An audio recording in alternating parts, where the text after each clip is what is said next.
ETA es un grupo terrorista que lo que utiliza es buscar sus fines, los que ellos hayan querido tener como fines, y su método para conseguirlo era el terror, aterrorizarnos a todos, porque al final cada vez que tú veas un atentado, en tu cuerpo se iba instaurando el terror y lo único que ibas pensando, te daba pena lo que había ocurrido, pero tú habías librado de momento, porque ahí posibles víctimas éramos todos. El objetivo era un furgón de la Policía Nacional que pasaba, te das cuenta que la comisaría de policía está en la Albericia. Entonces, yo realmente de dónde venía, si de Cuatro Caminos o de por ahí, no lo sé. Sé que pasaba por esa glorieta camino de la comisaría. Y al paso del furgón policial hicieron explotar un coche bomba. Subí corriendo, no teníamos móviles. Ya, ¿verdad? Claro. No teníamos móviles, entonces subí corriendo a casa y llamé por teléfono a una amiga. Claro, no tenía a quién llamar, tus padres no tienen móviles, tu hermano no tiene móvil. Pues llamé a una amiga para decirle a dónde iba, por si alguien la contactaba, tal. Le dije, mira, me voy a bajar a Valecilla porque ha tenido que pasar algo. Y en ese momento sonó el timbre de mi casa. Otra cosa que me impactaba muchísimo, recuerdo porque el primer momento que yo volví a mi casa, ese silencio, hay un silencio que es imposible de olvidar, un silencio raro, con la cena de mi madre allí preparada para nosotros. No sé, eso sí me remueve mogollón porque no lo he vuelto a vivir, ese silencio.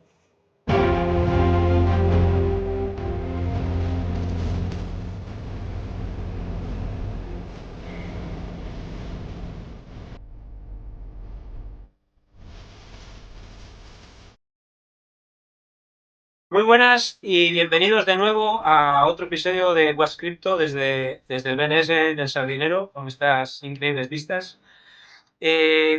Hoy creo que tenemos una entrevista, periodísticamente hablando, la entrevista más complicada que hemos tenido hasta ahora en el podcast, ¿no? Pero creo que es un tema muy interesante que para los que vivimos en España en las décadas de los 70, 80, 90,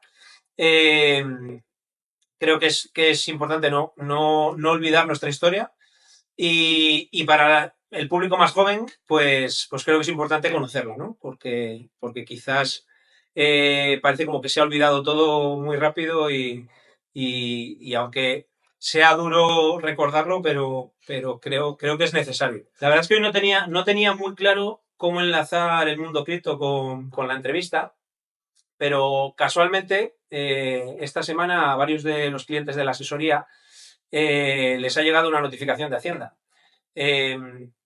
Sobre el abril de 2022, varios de ellos estuvieron en una conferencia, en un evento, en una charla de una empresa que se llamaba Crypto Spain. Y sin más, algunos de ellos conocían las criptomonedas, otros no, algunos de ellos invirtieron, otros no invirtieron. Y les ha llegado una notificación en la que, aparte de preguntarles ciertas cosas de esa empresa o si asistieron a estos eventos, les preguntan o les exigen que digan en qué exchange o en qué billeteras están dados de alta a su nombre. Entonces me planteo la duda, ¿hasta qué punto nos están protegiendo o hasta qué punto están utilizando la fuerza para controlarnos, ¿no? Siempre he pensado que hay dos creaciones en la historia de la humanidad que han condicionado nuestra libertad.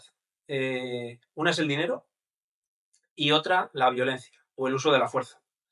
En el momento en que alguien decide utilizar la fuerza, utilizar la violencia para protegernos, para velar por nuestros intereses o para alguna causa que supuestamente nos representa, en ese momento tenemos que plantearnos, ¿realmente está velando por nuestros intereses o está velando por los intereses propios? Y en medio de esta reflexión hay historias que creo que historias personales que creo que merecen la pena ser contadas. Hoy nos acompaña Silvia Gómez Ríos, hija de Eutimio y Julia, matrimonio que perdió la vida en el atentado de la Albericia en febrero del 92. Ciertamente para los que vivimos aquellos años, vivirlo tan cerca, ¿vale? De hecho, yo vivía en la Albericia y de más pequeño cogía el autobús allí cerca todos los días para ir al colegio y de hecho fue un evento que nos ha marcado a todos, ¿no? Por lo que yo creo que, como os decía, es interesante conocer esta historia y sobre todo conocer la historia personal de Silvia, conocer cómo ha sido su vida desde entonces y también hablar con ella de qué piensa, ¿no? De cosas como lo que estamos comentando, ¿no? La memoria histórica, qué piensa de la justicia, qué piensa de las instituciones, de la labor de las instituciones en estas situaciones. Y nada, vamos a dar paso a la entrevista, que creo que ella seguramente tendrá cosas mucho más interesantes que contarnos. Silvia, bienvenida. Gracias. Gracias por interesarte por un tema que hoy en día es complicado de abordar. A ver, al final, hombre, yo creo que dentro de que todos en las noticias oíamos en esos años, ¿no? Oíamos continuamente atentados, hablar del tema y como era algo más que hoy en día, pues lógicamente la gente joven pues no lo conoce, no lo ha conocido y muchos ya casi ni lo recordamos, ¿no? Pero los que lo vivíamos un poco más cerca o vivíamos en la zona y demás, pues todavía nos marcó mucho más, ¿no? Pero bueno, hablaremos durante la entrevista un poco de ello, pero a mí me gustaría empezar un poco por la persona, ¿no? Que es un poco lo que estamos haciendo en todas las entrevistas, conocer a la persona. Cuéntanos un poco quién es Silvia hoy, qué hace, a qué se dedica. Pues Silvia hoy es una mujer de 51 años, el tiempo ha pasado para todos, esposa, madre de 3 hijos, enfermera y sigo siendo hija, aunque no pueda tener a mis padres todos los días a mi lado, pues siempre seré su hija, claro. Sí, claro, al final están, ¿no? Están, de una manera u otra, están todos los días. ¿Cómo le recuerdas? ¿Cómo era Silvia de niña? ¿Qué quería ser? ¿Qué quería hacer? ¿Qué hacían tus padres? Mira, mi padre trabajaba en el Hospital Valdecilla de calefactor y mi madre los primeros años de nuestra vida pues era ama de casa, atendiendo su casa y cuidándonos a nosotros. Después ya posterior y cuando ya crecimos sí que trabajaba en la panadería de mis tíos y que el día del atentado precisamente salía a trabajar allí. Yo de pequeña era una niña como los niños de mi generación, que jugaba en la calle, era feliz, con unos padres que trabajaban mucho para asegurarnos un futuro. He querido ser enfermera, estoy con el uniforme de enfermera desde los 4 años, probablemente ha influido que mi padre trabajaba en el hospital y entonces estaba un poco más abierto, muchas veces íbamos a visitarle cuando estaba trabajando y yo me he familiarizado mucho con el mundo sanitario desde pequeña. Entonces, seguramente que mi padre ha influido mucho en mi querer ser enfermera. Qué bueno, o sea que ya tenías ahí la vocación. Sí. La vocación. Y luego les tengo muy presentes, sí que es cierto que, bueno, hablando un poco, tú eres un poquito más joven, pero bueno, padres hemos tenido todos y yo lo tengo muy comprimido porque tengo 18 años de mi vida al que dar vueltas a los recuerdos de 18 años, no tengo 19 ni 20, tengo 18 años, entonces entre que para ti tus padres lógicamente son los mejores y que luego una vez que no los tienes todo lo ves todavía, pues ¿qué te voy a decir? Los mejores padres que me pudieron tocar, ¿cierto es? Sí, no, claro. Nada más está bien, ¿no? Tener ese recuerdo bonito con ellos. ¿Cómo, si quieres, nos metemos un poco en materia y nos cuentas qué pasó, cómo fue ese día y demás, hablaremos un poco, pero por poner un poco en contexto a tal y para hacer un poco también la entrevista un poco didáctica, ¿no? Y para la gente que no lo conoce y demás, ¿quién era ETA? ¿Por qué hacía ETA lo que hacía? ¿Por qué luchaban? ¿Por qué...? Pues mira, ETA es un grupo terrorista, es más, te lo voy a contar un poco cómo lo percibíamos, yo con mis 18, tú entonces tendrías pocos menos. no lo entendíamos. Lo que entendíamos es que nos levantábamos todos los días con la noticia de que ellos atentaban. Todos los días veíamos imágenes catastróficas de guerra en la televisión y era nuestro día a día. Nosotros como jóvenes no entendíamos qué es lo que pretendían y yo en algún momento me cuestioné por qué no se lo dan y que dejen de matar, pero porque bueno, dentro de la ignorancia de tus 18 años. ETA es un grupo terrorista que lo que utiliza es buscar sus fines, los que ellos hayan querido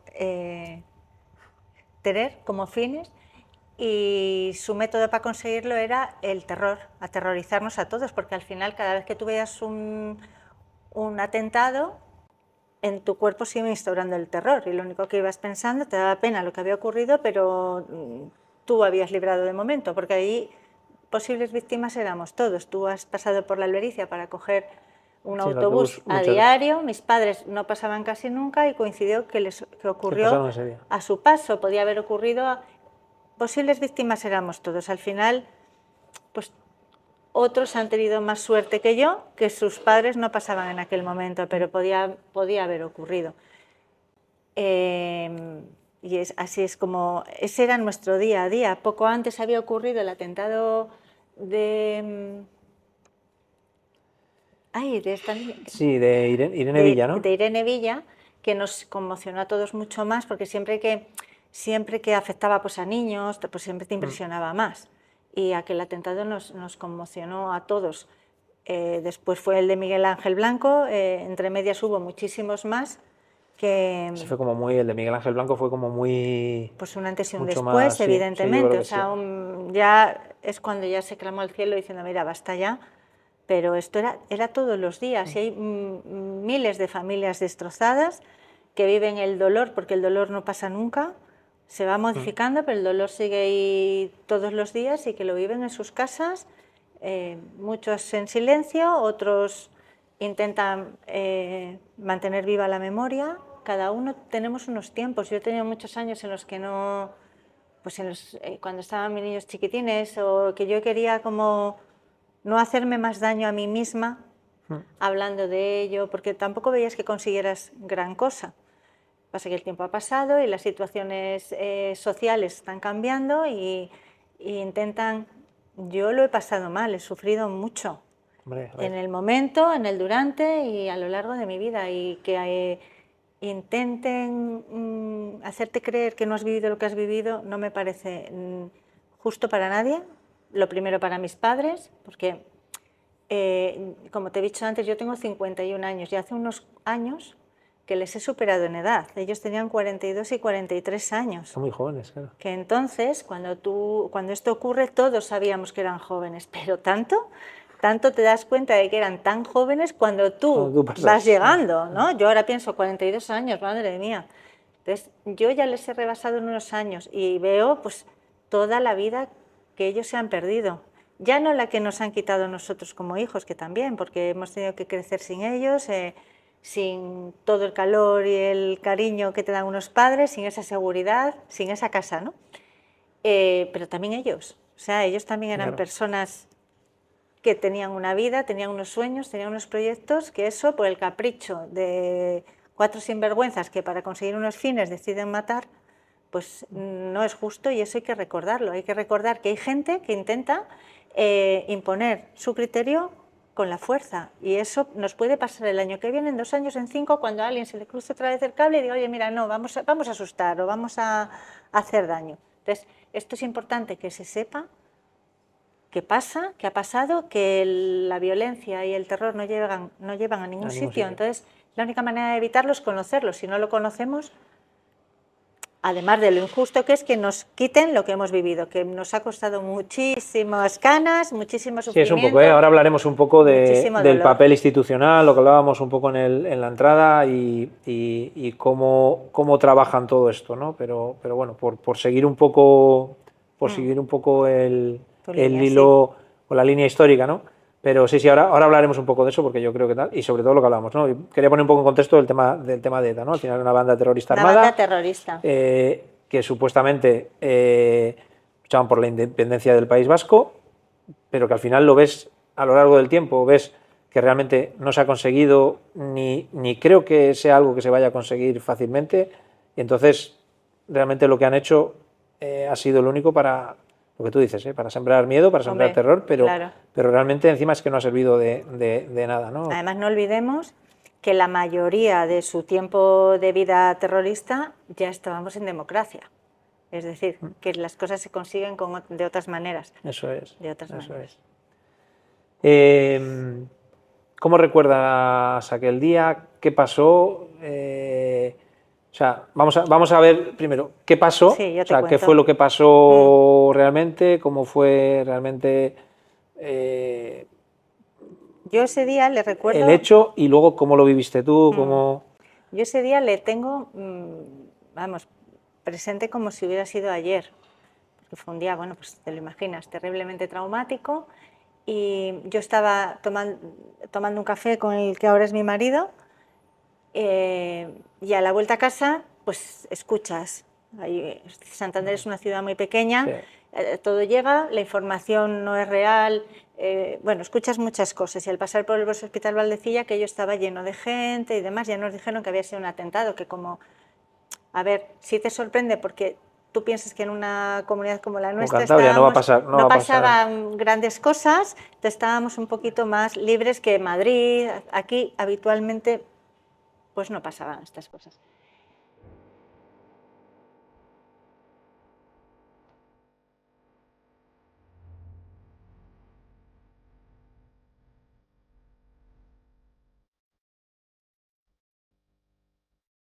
Pero bueno, lo último que tú piensas con toda la población de Santander es que te va a afectar a ti, aunque yo tenía mi pellizquito, yo tenía un pellizquito en el estómago, unas ganas de llegar a mi casa tremendas. No creo que fuera intuición, sino sencillamente yo soy una mujer que protejo mucho a los míos. Entonces, pues como todos, ¿no? Ahora me pasa que cuando yo salgo quiero saber dónde está tu hijo, ¿no? Sí, entonces yo quería llegar a mi casa y ver que todo estaba bien, y luego ya, bueno, pues continuábamos averiguando qué es lo que había pasado.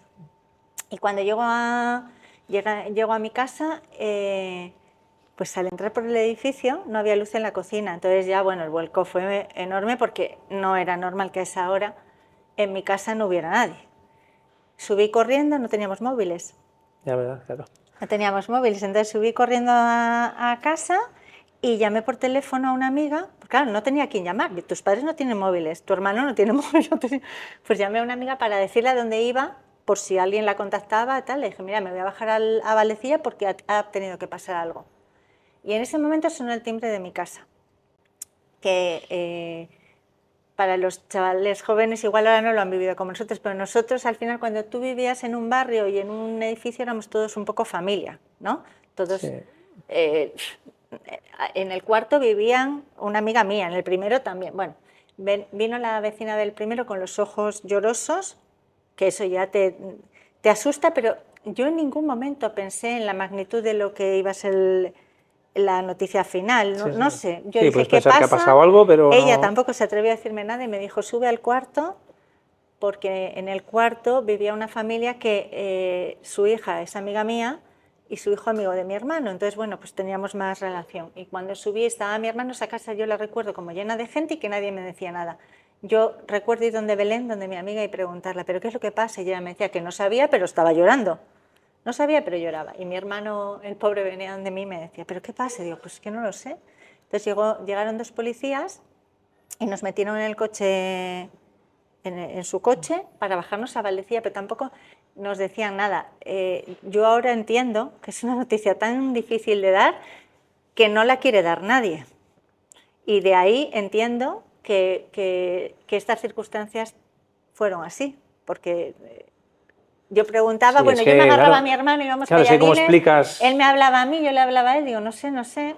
Llegamos a Valdecilla, que era la antigua Valdecilla, como estaba configurado antes, que entras por la urgencia, estaba lleno. Allí nos íbamos al hospital y de repente nos sacaron del hospital sin decirnos nada tampoco, y directamente nos bajaban al tanatorio. Yo no sabía que iba al tanatorio, te iban dirigiendo y apareció un tío de mi padre, que gritando y llorando pues me dijo que mi padre había muerto. Entonces yo en ese momento lo único que quería era saber dónde estaba mi madre, porque mis padres eran un matrimonio muy unido y yo no me imaginaba a mi madre sola ante estas noticias sin estar nosotros. Y él me decía también, pero yo no abarcaba a comprender ese también, qué significaba. Y decía, sí, también, pero ¿también qué? Y no, bueno, pues es una noticia muy difícil de dar.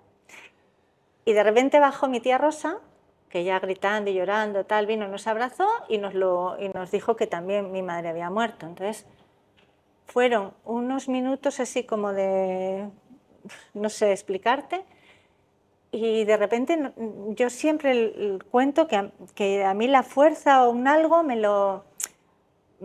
la razón de que cuando lees el libro este de Víctor Frank de El hombre en busca de sentido y te dice, si tienes una razón, bueno, mi razón siempre fue mi hermano. Siempre fue mi hermano. Yo siempre me he cargado todo lo que he podido para intentar quitarle a él lo que ella ha podido, que no he podido mucho, me imagino, pero bueno, yo intentaba esto. Entonces yo en ese momento, yo recuerdo decirle a mi hermano, fíjate, con 18 años, le decía, bueno, tú tranquilo, el lunes estamos en casa y yo, vamos a ver, esto sale adelante, ¿qué pensaría yo? De todo. Si eran unos tiempos que, yo lo que peor recuerdo, fíjate, es que ahora ya no existe, pero antes el tanatorio quedaba abierto. Y tú te tenías que quedar por la noche. Que te quedabas toda la noche ahí allí, velando. Sí. Y eso, pues, quizá esos 3 días fueron tremendos, sí. Y además de que tú no sabes lo que... no eres consciente, no eres consciente de lo que estás viviendo. A ratos sí te viene un poco la realidad, pero la distorsión es, bueno, un poco complicado. Hombre, entiendo que asimilar eso con... A ver, ya no erais unos niños, ¿no? Que ya, bueno, ya tenéis 17, 18 años, bueno, lo puedes asimilar un poco más, ¿no? Pero asimilar eso así todo, con 18 años, ya no es que tus padres pues, han tenido una enfermedad o tal, sino que es que ha sido algo... de golpe y porrazo. De golpe y porrazo, ¿verdad? Tu seguridad, que son tus padres, sí, eso es. desaparecen. Eso fue así, Luego a mí, otra cosa que me impactaba muchísimo, recuerdo porque el primer momento que yo volví a mi casa, ese silencio, hay un silencio que es imposible de olvidar, un silencio raro, con la cena de mi madre allí preparada para nosotros. No sé, eso sí me remueve mogollón porque no lo he vuelto a vivir, ese silencio. Claro. Y mejor. Sí, es algo inolvidable, porque tu casa dejó de ser lo que tú conocías hasta entonces, como tu refugio, tu seguro, Sí. Sí, no, tiene que ser un cambio de repente. Sí, fue difícil, sí. Ese día comentabas que tus padres además no tenían que pasar por allí. Pues no era lo habitual. Mi madre sí que trabajaba en la panadería de mi tía, pero casi siempre volvía ella a casa, sola, o coincidió que mi padre trabajaba en Valencia y trabajaba a turnos, coincidió que estaba libre y que se le ocurrió se diera a recogerla para acompañarla a casa, y no era algo que hicieran diariamente. Coincidió ese día que estaban juntos y mi madre salía de trabajar y es que estaba pegadito, está en una calle un poquito, muy pegadito, nada, sí. No sé qué habrá, 200 metros, y tenían que pasar por ahí para subir caminando a casa. ¿Realmente el objetivo era? El objetivo era un furgón de la Policía Nacional que pasaba, te das cuenta que la comisaría de policía está en la Albericia. Entonces, yo realmente de dónde venía, si de Cuatro Caminos o de por ahí, no lo sé que pasaba por esa glorieta camino de la comisaría. Y al paso del furgón policial hicieron explotar un coche bomba. Ahí quedaron heridos Paco y Benito, los 2 policías del furgón, y mis padres murieron en el acto, y Antonio Ricondo venía, tengo entendido que en la dirección contraria al furgón, y le pilló de lleno. Antonio tardó realmente murió ese día. Tardó luego 3 o 4 días porque, en fallecer, estuvo en el hospital, pero sin grandes posibilidades. Sí.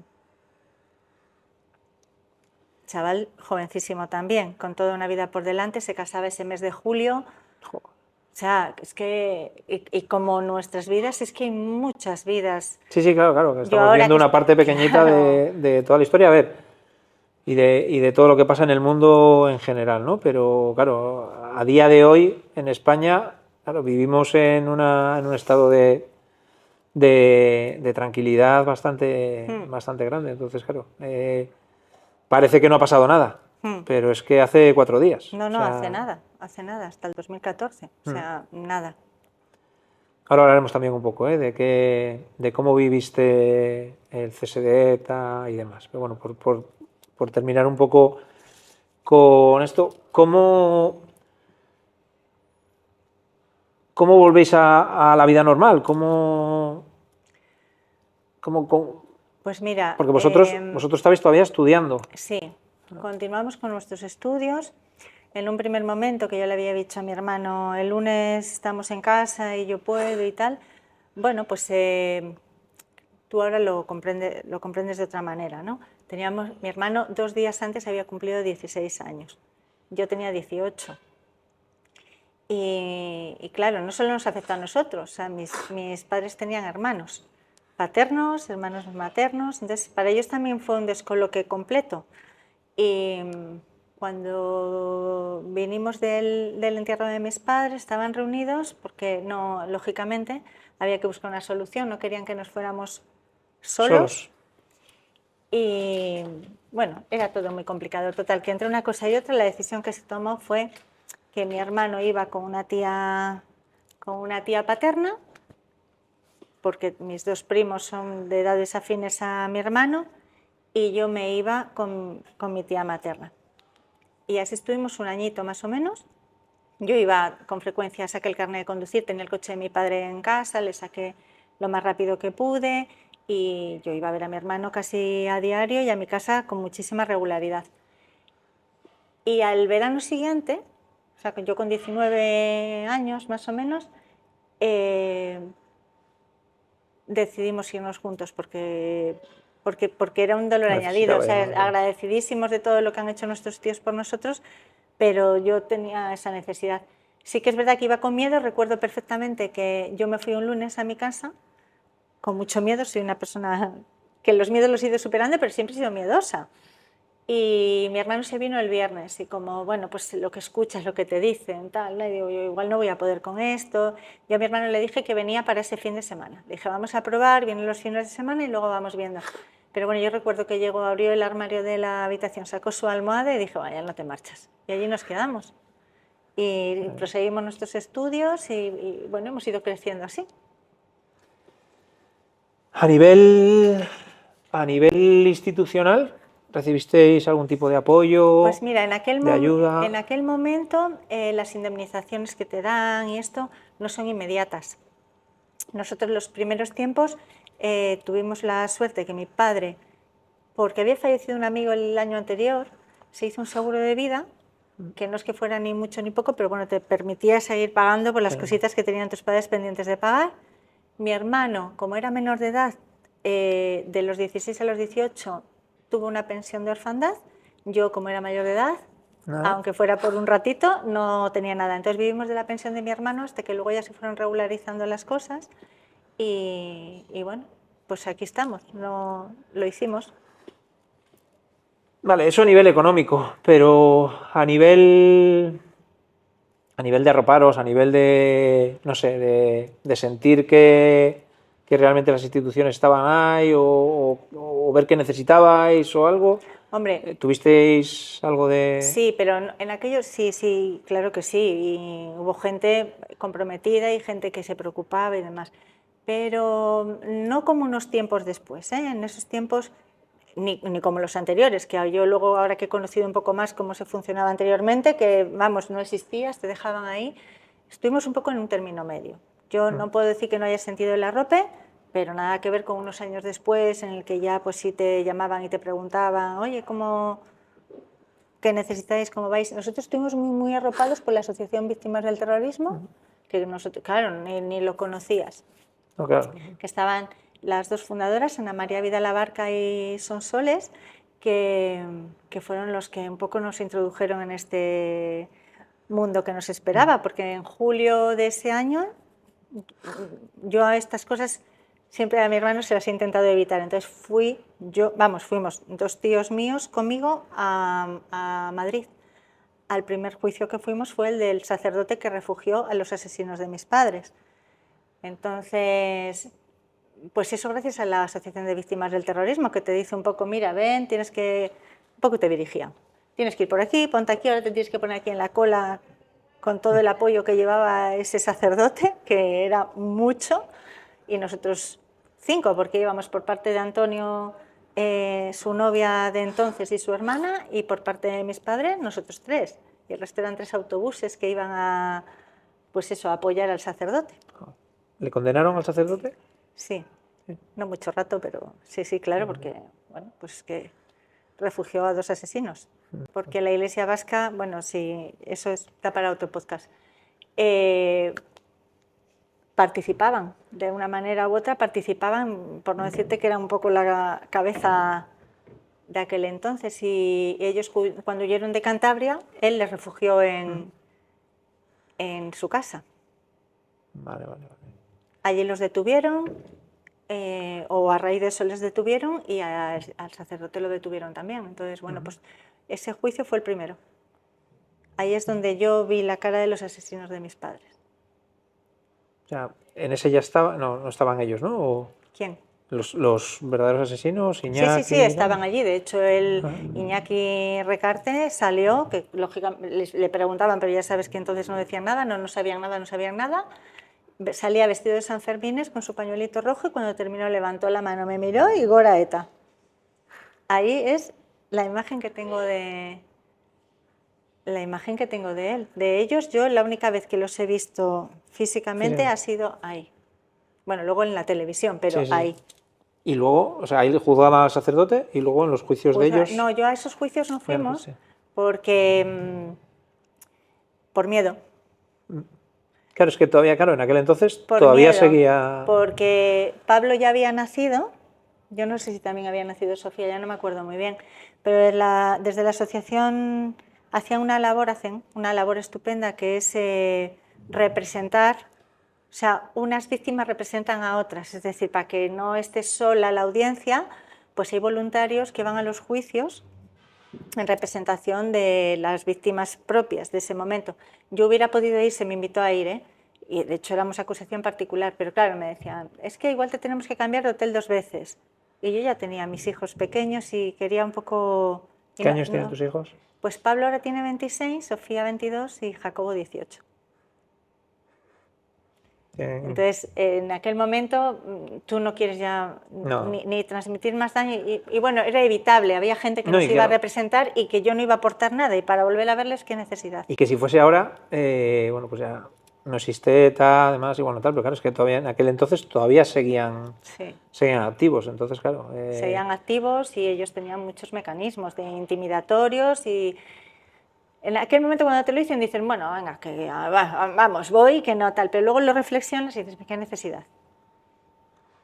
Claro, en ese sentido, a ver, entiendo que el atentado era algo más aleatorio, no iban hacia personas civiles directamente, sino que los objetivos eran policías, guardias civiles y demás, pero en ese momento que ya lo estabais viviendo, lo habíais vivido, durante los años que todavía estuvo ETA activa, ¿teníais miedo?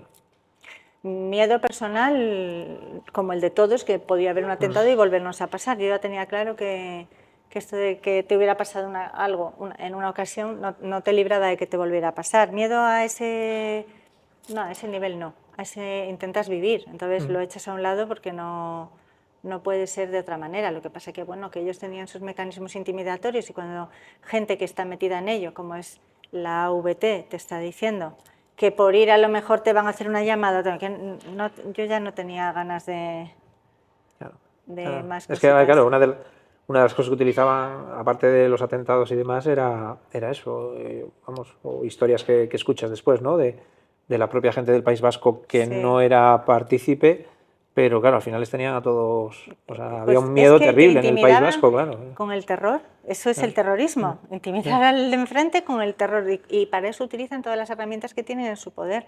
Yo ahora que estoy más metida y que tengo contacto con más víctimas del terrorismo, hay una figura, la de los amenazados, que no se habla mucho de ellos, pero ojo lo que tiene que ser dejar tu casa porque no quieres renunciar a tus ideas y porque tú estás condenando una situación con la que no estás de acuerdo y tienes que dejar todo y marcharte. Que es que vemos a los inmigrantes que van tal, pero hay gente que ha tenido que dejar sus casas, sus negocios, su forma de vida y entablar una nueva vida en otro sitio porque a 4 sinvergüenzas se les ha ocurrido, ¿sabes? Que te intimido, te mando una carta y o me pagas o ¿Cuánta gente salió del País Vasco? Pero muchísima, muchísima. Sí, sí. Nosotros en Azcambite tenemos varios amenazados que viven en Castro o se han tenido que ir a vivir a otros sitios aunque trabajen allí. Están aquí en Cantabria, pero como en Cantabria estarán en las comunidades de toda España. Sí, sí. La verdad es que fueron unos años terribles. Vale, ¿cómo vives el cese de la actividad de ETA? Pues hombre, como todos, con alegría, porque el quitarte ese riesgo es bueno para todos. Yo no creo que haya nadie que no se alegre de que se cese una actividad terrorista. Todos queremos avanzar, pero no a cualquier precio. O sea, queremos avanzar, por supuesto, pero hay que dar valor también a las pérdidas que ha habido, al sufrimiento que hay en muchas casas, al buen comportamiento de las víctimas del terrorismo directas, porque yo insisto en que a las víctimas del terrorismo hay que abrazarlas todos porque víctimas posibles éramos todos. Tú tienes que estar encantado de que a ti directamente no te ha afectado, pero te podía haber afectado.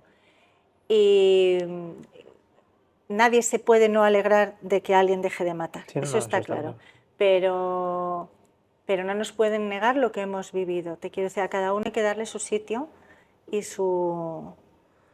las víctimas del terrorismo, piensa cuántos miles de personas hay y que nadie se ha tomado la justicia por su mano. Que muchas veces lo analizas y dices, madre mía, qué complicado, porque a lo mejor yo en ese aspecto lo he tenido más fácil porque vivo un poquito más lejos, pero hay gente que convive y no tiene que ser fácil. Mucha gente, es lo que comentábamos, que mucha gente vivía muy cerca Claro. Lo sabía, lo veía, claro, lo tapaban, pero ¿cuántos no lo taparían por miedo? O sea, claro, hay gente aterrorizada habría muchísima gente. El terror es el terror y cada uno es libre de vivir el miedo como bien lo puede gestionar. Y han sido años muy difíciles, muy difíciles. Respecto a, bueno, en concreto a los asesinos de tus padres, ¿no? Pero en general, ¿piensas que se ha hecho justicia con los integrantes de Hombre, yo ETA? creo que justicia no se hace nunca. Yo sé que esto es muy controvertido, que me encuentro muchas veces gente que dice, bueno, ya han pagado lo que han hecho. No, no lo han pagado, ¿eh? No lo han pagado. Porque yo te podía haber traído aquí la sentencia y están condenados a 2000 años. No lo han pagado. 10 años, 15 años, no es lo hemos pagado. Y sobre todo porque no se percibe un arrepentimiento real. Yo no lo percibo como tal. No sé cómo lo percibes tú. Sí, yo estoy encantada de que no maten, estoy encantada de que podamos vivir tranquilos, de que estos niños tengamos que estar explicándoles lo que ha sido porque no lo han vivido. Porque no lo han vivido, eso. Y eso simplemente para que lo recuerden y lo sepan, pero como historia. Es una maravilla. Pero no creo que haya un arrepentimiento real ni un pensamiento real, porque hay muchísimos atentados sin resolver, hay muchos etarras que podrían ayudar a resolverlo, hay gente en las instituciones gobernando en este momento que podrían ayudar a resolverlo. Si tú no tienes la voluntad de ayudar a resolverlo es porque esto no está terminado del todo, es decir, tú sigues pensando lo mismo, solo que no matas, lo cual agradecemos muchísimo, ¿eh? Sí, claro. No hay nadie que no agradezca que no se mate, por supuestísimo. Sí, pero bueno, al final han cambiado las armas por partidos políticos y fuera, ¿no? Yo creo. Sí, bueno, Sí. lo que tú decías un poco, bueno, han hecho lo que tenían que haber hecho igual desde el principio. Seguirán haciendo su labor, seguirán intentando conseguir sus objetivos por un camino o por el otro, pero realmente lo que son, lo son, y lo piensan así. Puede haber, como en todo, alguien que realmente tome conciencia y diga, pero ¿cómo pensaba yo así? Pero no creo que sean tantos, ¿eh? Yo no lo creo, no creo que sean tantos. Los que realmente lo quieren. Y mucha parte de la sociedad que acompaña a este pensamiento así lo piensan, porque en el momento en que tú hablas o dices algo que no les gusta, yo me tuve que quitar del Facebook hace unos años por una carta que se publicó en la prensa y demás. Era una rencorosa, no quería avanzar, o sea, todo el problema le tenía yo. Sí. Todo el problema lo tenía yo. Esto era un conflicto, te hablaban de bandos. Digo, ¿qué bandos? Digo, mis padres solo volvían a su casa. Eso es, ellos no estaban en ningún bando. Tenían armas y otros morían. No era un conflicto. Un conflicto es si tú y yo estamos en igualdad de situación o de tal y los dos estamos en una guerra. Pero esto no era un conflicto, era unos que mataban y otros que morían. No había otra. Y era lo que ellos elegían. Ellos han dicho en la entrevista que hicieron al asesino de mis padres, el objetivo era, o sea, realmente el éxito era cuanta más gente muriera, mejor.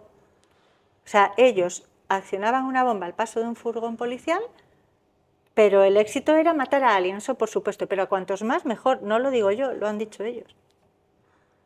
¿Viste la entrevista? La vi.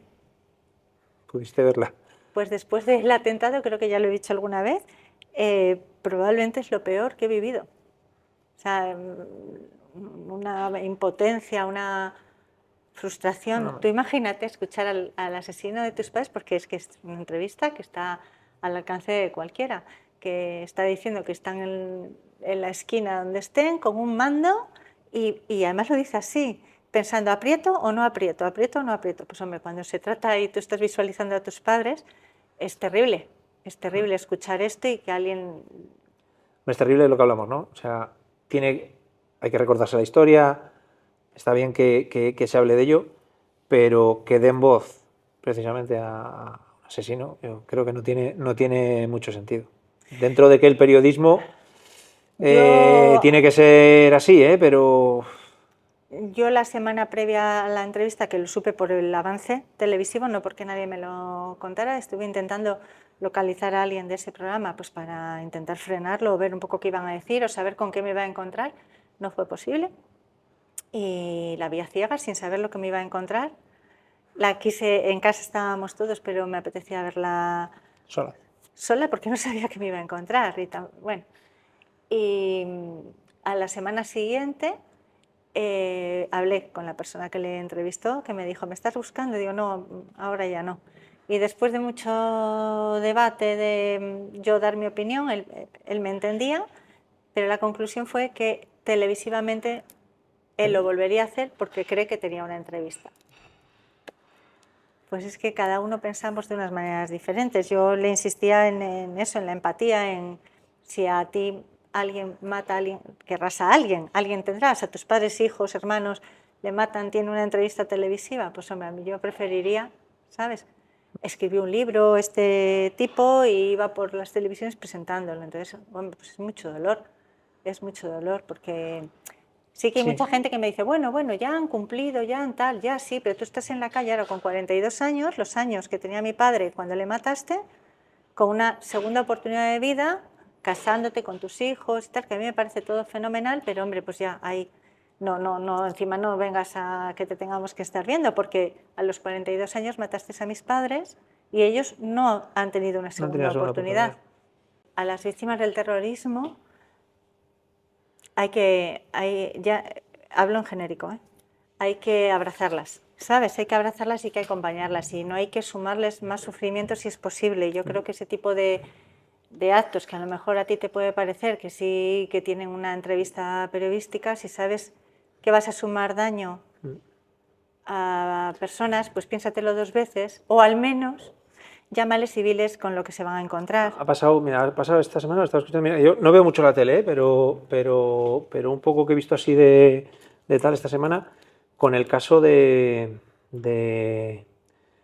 la tía esta que mató al hijo del novio y que estaba tal para hacer una serie, para hacer una película o algo tal. Pero bueno, parece que lo han parado, ¿no? Que han podido, que la madre del niño ha podido pararlo. O sea, pero es lo mismo, o sea, no sé, a ver, está bien que sí, que está bien que lo que hablamos, ¿no? Que se hable de las cosas, que haya noticias, que tal, pero bueno, no sé, si dar voz a mercadear con ello yo creo que no al asesinato de un niño para... Yo creo que mercadear con ello no es lo más correcto. No. Empáticamente yo, si sé que además de lo que has vivido te va a sumar un sufrimiento, pues no sé, a mí en la balanza no me cuadra, ¿sabes? No me cuadra que yo no te importe un poquito, ¿sabes? Y no estés pensando en ese momento nada más que, bueno, quiero saber, bueno, pues habla con él, pero no le des voz o no le... Habla con él y que te lo cuente para ver si tú quieres entender o nos das una explicación de qué pasaba por la cabeza de estas personas, porque a mí no me vale, no, es que era joven y no sabía lo que hacía, que es lo que dijo. Digo, yo tenía los mismos años que él y no iba por ahí porque no supiera lo que hacía matando personas, que es que... Está claro que algo tienes que tener en la cabeza dentro de que no sepas lo que haces o que te estén dando órdenes a alguien que no tal. Han sido años muy duros en los que todos hemos visto imágenes terroríficas y eso hay que acompañarlo. No se puede obviar a cualquier precio.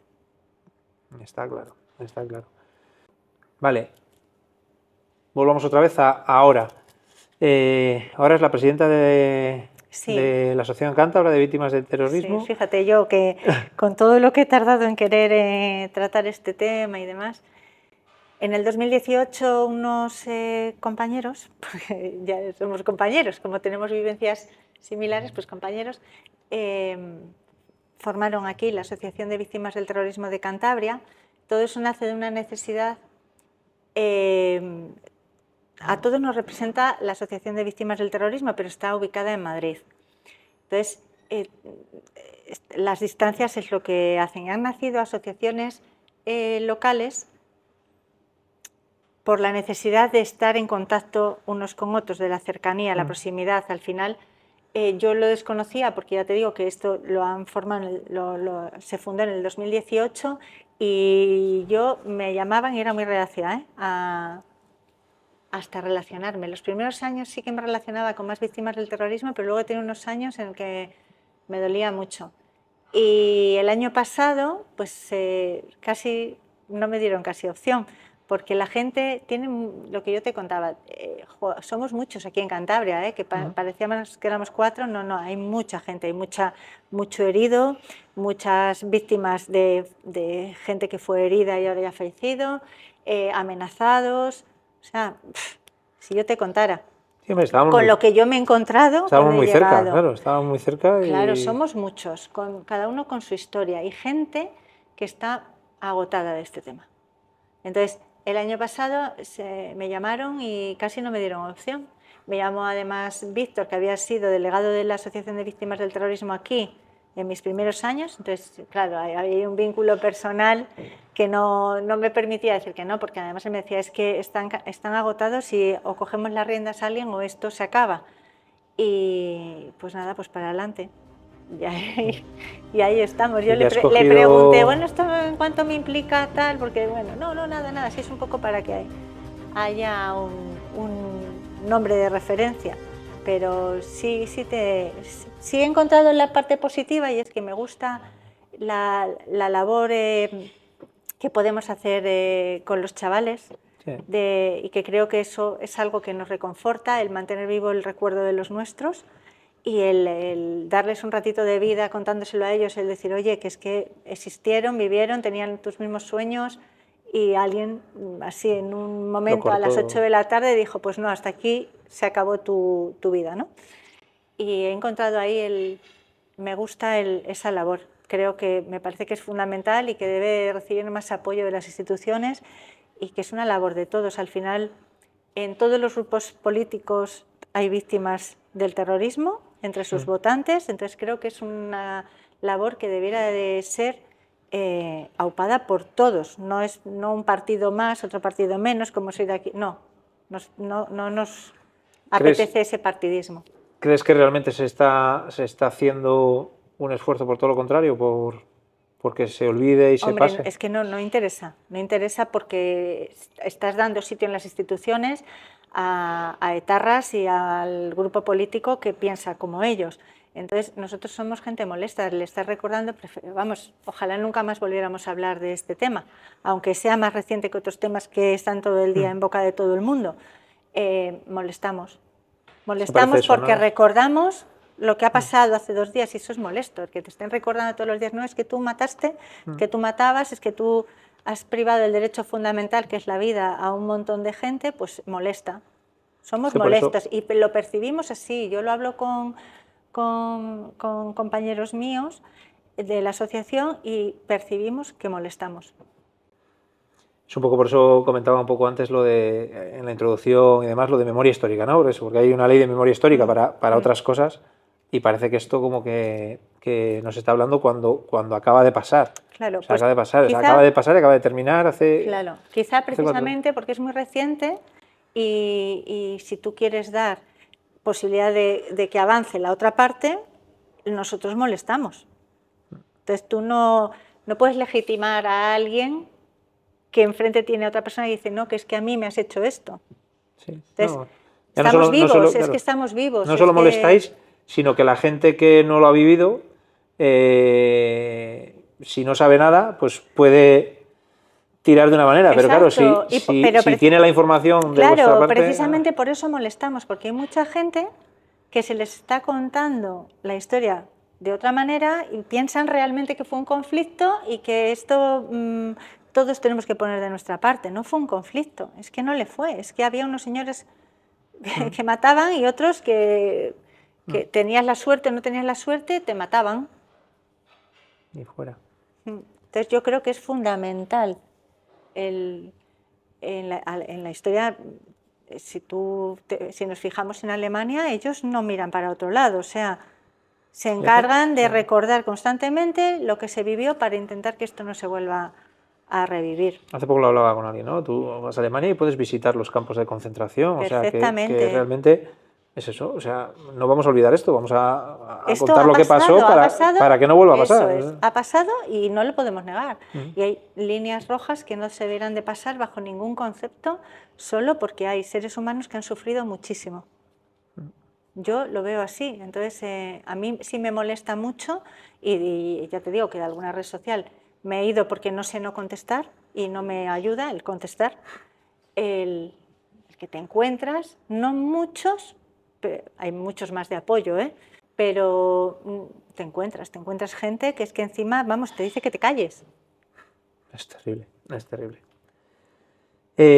Vale, ¿siguientes pasos de la asociación? Pues mira, ¿Qué tenéis pensado hacer? Fundamentalmente, lo que tenemos ahora así más cercano, hay una ley, todas las comunidades han ido sacando su propia ley de mejora a la atención de las víctimas del terrorismo. Había una nacional, yo es que a mí esto me costó un poco entenderlo al principio, había una ley nacional que yo creo que esa nos recogía a todos, pero que en el momento en que una comunidad saca otra para mejorar a las suyas, pues ya hace una discriminación con el resto, entonces poco a poco cada comunidad ha ido sacando la suya propia. La nuestra se publicó en abril del 23, del 24, del 23, y bueno, pues una vez que se ha puesto en marcha ves que sigue haciendo, pues dejando fuera a unos, teniendo en cuenta a otros, entonces todo eso hay que ir caminando para que sea lo más equitativa para todos posible.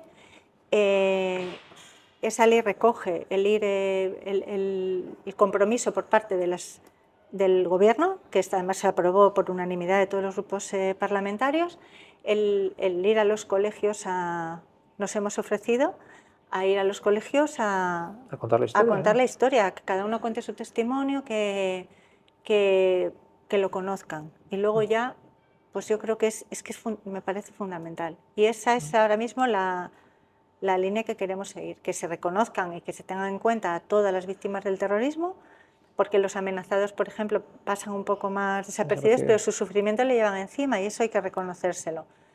Entonces, pues esas cositas. En eso estamos, que otras comunidades ya lo están haciendo también, lo están haciendo muy bien. El otro día Susana, una compañera de la Junta Directiva, me decía que en Bilbao habían reunido en el Palacio de Exposiciones, en el BEC. Sí. En lugar de ir colegio por colegio, pues se habían agrupado, les habían dado ese espacio y entonces se sentaron en el escenario pues, varias víctimas del terrorismo de diferentes condiciones y se dio la charla masivamente, que a lo mejor también es una buena opción, la estamos trabajando porque, no sé, bueno, tampoco estamos recibiendo muchas solicitudes de los colegios, ¿eh?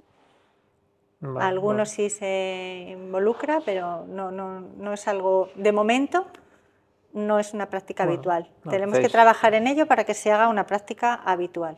Sí, quizás necesitáis un poco el apoyo de la Consejería de Educación, claro. Que lo que tú dices, pues igual organizar algún evento. Sí, ver la mejor manera para todos, pues eso, para no alterar tampoco los ritmos de los institutos, de los colegios, bueno, encajarlo de alguna manera, y ese ahora mismo es un objetivo fundamental, porque es una buena manera de mantener la memoria viva.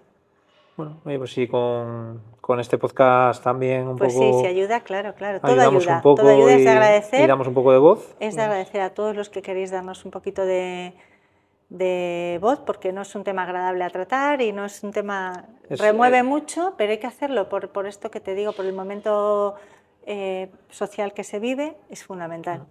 Es fundamental. Está claro, está claro. Vale.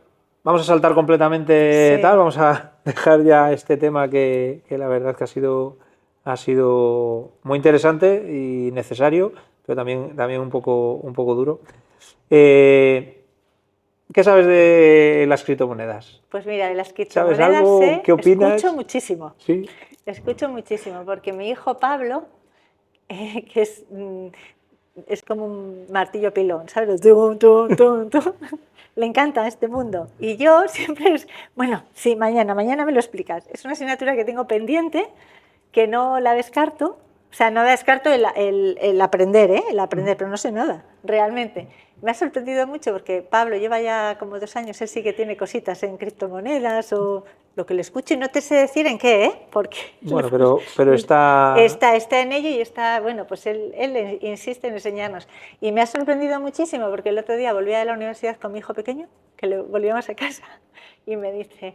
voy a empezar a invertir, no tiene un euro, no tiene un euro, pero me dice, he abierto una cuenta y he visto que puedo invertir en criptomonedas, y le he dicho, habla con Pablo y luego me lo enseñáis a mí, porque hombre, va a ver, aprender nos viene bien a todos. No, está claro. Aprender nos viene bien a todos, lo que pasa es que yo a veces sí que cuando te viene la información de tus hijos, ¿no? Como dices, a ver, espera un poco, como hoy te hablan de una cosa, mañana te hablan de otra, pero sí es mi asignatura pendiente. Aprenderé más, la próxima vez que te vea seguro que sé mucho más. Bien. A ver, al final nosotros lo decimos mucho, ¿no? Nosotros tenemos una escuela de formación, tenemos desde hace unos cuantos años asesoría y demás, y lo decimos, o sea, da igual que vayas a invertir o no, sí. ¿vale? Pero creo que tienes que aprenderlo. Eso es. ¿Por qué? Porque es algo que ya ha llegado, o sea, ya no se va a ir, ya está, que no es para nosotros, que es para tus hijos, para los míos, o sea, porque al final ellos no van a entender tener que ir al banco a poner la cartilla al día, ni que una transferencia tarde horas, ¿vale? Claro. O sea, ellos viven en un mundo mucho más inmediato. Entonces, así es. Entonces, la evolución lógica del dinero es Bitcoin. Luego está el resto de las criptomonedas que al final no dejan de ser empresas tecnológicas y desarrollos para solucionar X problemas, pero la evolución del dinero es Bitcoin y la gente joven lo va a entender de manera nativa. Va a ser su idioma, o sea, va a ser su idioma, seguro, eso está claro.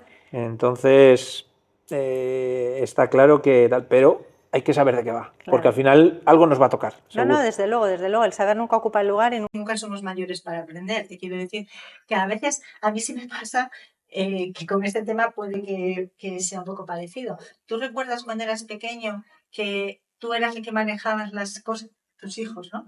Los que manejan las tecnologías en casa y tu madre al final como que no es que no supiera, sino que no se molestaba en aprender porque estabas tú. Eso Bueno, es. pues eso es un poco lo que yo ya estoy empezando a hacer, pero que siempre me propongo el aprender. A mí me gusta mucho estar un poco al corriente de las cosas, lo que pasa que... Sí, pero claro, es que cada vez va tan rápido, que... Y hay tanto, nos está viniendo tanta información así de golpe que...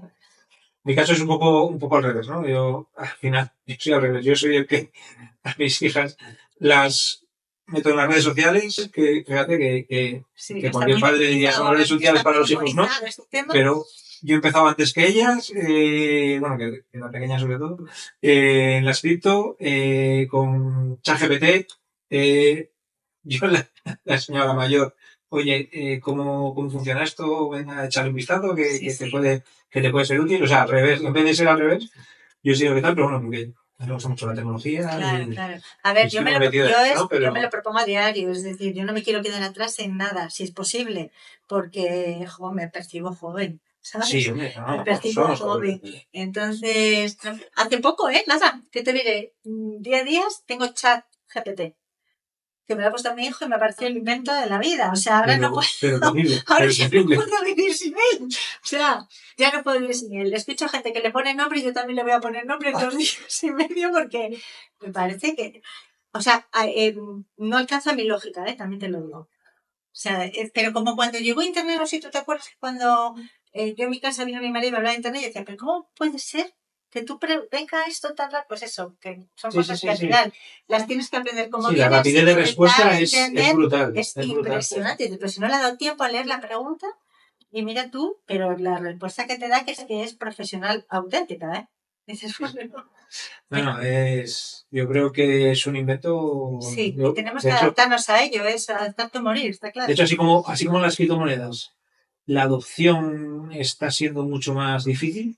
La inteligencia artificial, realmente la inteligencia artificial que conocemos a nivel doméstico, ¿no? Sí, ChatGPT y demás, o sea, ha entrado, pero ha entrado, o sea, es que entra fuerte, claro, y al final lo que te lleva por delante lo tienes que abrir primero, pero sí, y lo de las criptomonedas ya te digo que en mi casa está bastante presente todos los días en la conversación, pero es mi asignatura pendiente. Pues una vez que nos veamos... Bueno, Silvia, un placer, ha sido súper interesante. Un placer para mí, muy agradecida por tu interés. No es fácil encontrar gente con interés de tratar estos temas. Es que es difícil, no te creas que se me ocurrió cuando vi la noticia en el diario, pero luego, después de dar el paso de contactarte, digo, me estoy metiendo. Sí, ya una vez que te me estoy metiendo en un jardín. Si me has contactado, has dicho, ¿quién me habrá mandado a mí ahora? Meterme en este jardín. No, pero bueno, yo quiero que sepas que, vamos, agradecida, no, agradecidísima, que sepas que para ti no habrá sido fácil, pero para mí tampoco. Yo me esfuerzo mucho, te quiero mucho. Quiero decir que tratar este tema me reconforta dentro de un ratito porque tal, pero te remueve mucho. Sí, me encanta. Te remueve mucho. Pero bueno, siempre me gusta traerles un ratito más.